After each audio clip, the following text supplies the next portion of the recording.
Hello friends, welcome to the new topic schedules of the constitution. Normally a question is asked on schedules of the constitution is basically a question for match the pair.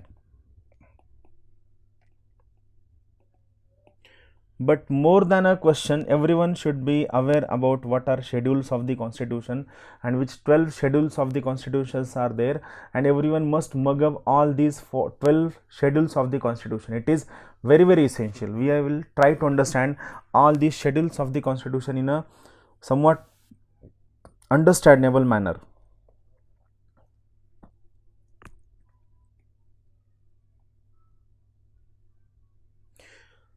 The schedules of the constitution are attached at the end of the constitution. Like every book has certain important tables and charts at the end of the constitution, same we have these schedules attached at the end of the constitution. Original constitution had just only 8 schedules. Then later on 4 additional schedules have been added to the Indian constitution. Presently Indian constitution has total 12 schedules. Remember this thing. Original constitution had only 8 schedules. Currently Indian constitution has total 12 schedules. Last 2 lines are very important. Whenever you are writing your answer in UPSC mains and you want to conclude your answer, these 2 lines should be put in your conclusion. First, schedules are an integral part of the constitution, and second, schedules form basic structure of the Indian constitution. These 2 lines are very important. I repeat once again, schedules are an integral part of the constitution, and second, schedules form basic structure of the Indian constitution. These are very important facts from examination point of view. Now we'll try to understand all these schedules one by one, and at the end of the lecture we will have summary of this entire all 12 schedules. We'll try to understand this every schedule one by one. Also we will be discussing all these schedules in the respective chapters also. Here we'll just have an introduction about all these schedules. First schedule, it talks about names of the states. It talks about names of the states and their territorial jurisdiction. These 2 points are covered in first schedule, names of the states and their territorial jurisdiction.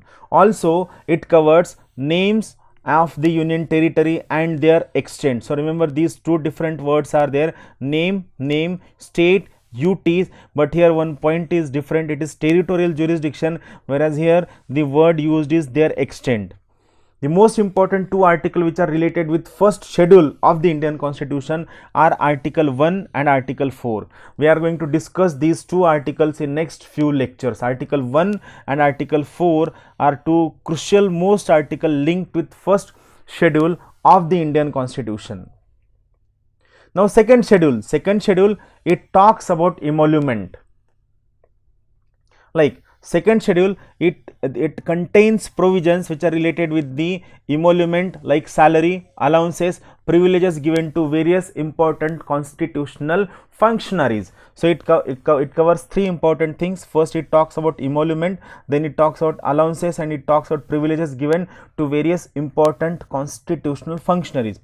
So it talks about whom? It talks about President of India and Governor of a state. So the executive at the center and executive at the state are covered in second schedule. Then it talks about Speaker and Deputy Speaker of the Lok Sabha, Chairman and Deputy Chairman of the Rajya Sabha. Similarly, it talks about Speaker and Deputy Speaker of the State Legislative Assembly and Chairman and Deputy Chairman of the Legislative Councils in the state. Like, see, it is going on parallelly. Like President, Governor, Speaker, Deputy Speaker, Lok Sabha, Speaker, Deputy Speaker, Legislative Assembly, Chairman, Deputy Chairman, Rajya Sabha, Chairman, Deputy Chairman, Legislative Council. Same. It talks about the allowances given to Supreme Court as well as High Court. So here we are getting 8 points which are very easy to remember. Like the things which are there in center and its parallel things in state are covered under article are covered under schedule 2 of the Indian constitution. I repeat, which are these 4 pairs are there: President, Governor, Supreme Court Judge, High Court judge, Speaker, Deputy Speaker at Lok Sabha Legislative Assembly, Chairman, Deputy Chairman at Rajya Sabha and Legislative Council. And the ninth important functionary covered is, it is CAG. CAG stands for Comptroller and Auditor General. Remember, CAG has most important article, which is Article 148 of the Indian Constitution. UPSC and various central level competitive examinations ask this article many times in examination. So remember this thing, CAG has an CAG's important article is Article 148. So emolument, allowances and privileges of these 9 important functionaries, 9 classes of important functionaries is given in second schedule of the Indian Constitution. These are certain important articles. If possible, try to remember it. If it is not possible, don't worry about it. UPSC never asks you such factual questions which are somewhat more detailed and somewhat more deeper. The articles related to second schedule are Article 59, Article 65, 75, 97, 125, Article 148, Article 158, Article 164, Article 186 and Article 221. So remember, these are the important articles related with second schedule of the Indian Constitution. Now third schedule talks about form of oath. It talks about form of oath or affirmation of various important functionaries. Like third schedule contains the oath of union ministers, then candidates who are contesting election for the parliament, then third, members of the parliament. Now these 3 points make clear that every minister has to take 3 oaths. I repeat once again, every minister has to take 3 oaths. First, when he is filling his form for contesting the election. Second, when he becomes member of the parliament. And third, when he becomes minister. So I repeat once again, every minister has to take 3 oaths. First one, when he is contesting the election. First one, when he is contesting the election. Second, when he becomes member of parliament, and third one, when he becomes union minister. So remember this point from examination point of view, very, very important. Now this third schedule also contains the oath of judges of the Supreme Court. Also it contains oath of CAG. Just few minutes back we have seen what is the article of CAG. It is Article 148. Remember this important article. Also, like central government, it covers the oath of 3 important functionaries. One is state minister, second, the candidate who is contesting election to state legislature, and third, members of the state legislature. So these again, every ministers in state has to take 3 important oaths. This you must remember. And judges of the High Court. So this is very, very basic. Now how to remember schedules from prelims point of view? Like for example, first schedule is very, very clear. आप जब भी किसी से मिलते हो तो मिलने के बाद आप पहले आपको उसका नाम और पता पूछते हो, करेक्ट है? So first schedule must talk about name and territorial extent. Now how to remember second and third schedule? So इसमें एक सिंपल ट्रिक मैंने आपको बताना है. वो ऐसे है कि पहले वो आदमी पूछता है कि आप मुझे पैसा दोगे तो मैं ओथ लूंगा. Like that's why second schedule talks about emolument like पैसा, third schedule talks about oath. So वो कहता है कि पहले आप मुझे पैसा दो तभी मैं ओथ लूंगा, अगर आप मुझको पैसा नहीं दोगे तो मैं ओथ नहीं लूंगा. So for remembering the schedules, first schedule is about names, second schedule is about पैसा, that is emolument, third schedule is about oath. So remember this thing. The important articles which are related with third schedule are Article 75, then 84, then 99, 124, 146, 173, Article 188 and Article 219. We are going to study all these articles in detail during the respective lectures. Now fourth schedule, it talks about the representation of various states in the Rajya Sabha. Allocation of seats in the Rajya Sabha to various states and union territories. Remember this thing, it is fourth schedule. Remember this thing, how many seats are allocated to which particular state in Rajya Sabha is given in fourth schedule of the Indian Constitution. It has two important articles. One is Article 4, second is Article 80. Here I want to give you one very important definition of Rajya Sabha. Remember this thing, Rajya Sabha is representative of state government. This is important definition of Rajya Sabha.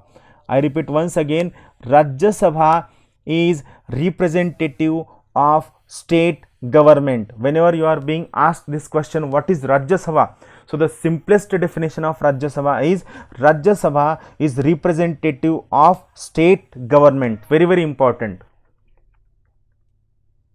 Now, fifth schedule, like here I have written 5 like this, right? But many a time when we are in hurry, we write 5 like S, right? Why you have to remember this S? Because fifth schedule, it talks about the provisions relating to administration and control of scheduled area and scheduled tribes. So here in scheduled area, first word is S. In scheduled tribe, first word is S. So fifth schedule, it talks about a scheduled area and scheduled tribe. To remember scheduled area and scheduled tribe, 5 is written like S. So make this mnemonic like 5 is written like S. So it means fifth schedule talks about administration and control of scheduled area and scheduled tribe. We are going to study detailed chapter on scheduled area and scheduled tribe in next few lectures.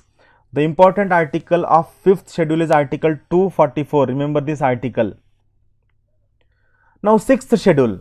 Sixth schedule talks about provisions relating to administration of tribal areas. That's why I told you scheduled area and tribal area are specific areas where aboriginals or tribe population is more predominant, which needs a separate level of administration, and our constitution has given a separate treatment to all these sections of India. That's why fifth schedule, 5 is like S. So fifth schedule talks about scheduled area and scheduled tribe, whereas sixth schedule, it talks about tribal area, but tribal area specifically in 4 states only. One is Assam, second is Meghalaya, third is Tripura, and fourth one is Mizoram. Here you have to remember one important mnemonic, which is ATM square. I repeat once again, it is ATM square.